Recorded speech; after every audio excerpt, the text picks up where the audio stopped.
رسول اللہ صلی اللہ علیہ وسلم نے فرمایا، تم جو اپنا مال و دولت اپنی بیوی پر خرچ کرتے ہو وہ تمہارے لیے صدقہ ہے۔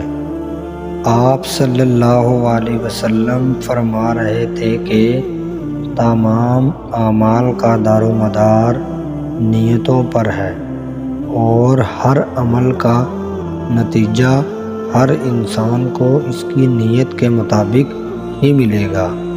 بس جس کی ہجرت ترک وطن دولت دنیا حاصل کرنے کے لیے ہو یا کسی عورت سے شادی کی غرض سے ہو، بس اس کی ہجرت انہی چیزوں کے لیے ہوگی جن کے حاصل کرنے کی نیت سے اس نے ہجرت کی۔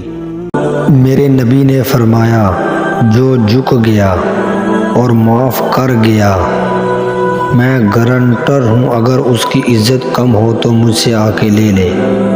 جو معاف کرے گا اللہ اس کی عزت بڑھا دے گا۔ سبحان اللہ۔ نبی پاک صلی اللہ علیہ وسلم نے فرمایا، اپنے بھائی کو مصیبت میں دیکھ کر خوشی کا اظہار نہ کرو، اسے تکلیف میں دیکھ کر کبھی بھی خوشی کا اظہار نہ کرو، ورنہ حضور فرماتے ہیں اللہ اس پر رحم کر دے گا اور تمہیں اس مصیبت میں مبتلا کر دے گا۔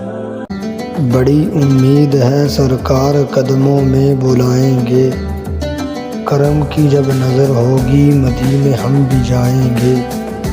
اگر جانا ہوا مدینے میں تو ہم غم کے ماروں کا تو مکی گنبد خضرا کو حال دل سنائیں گے۔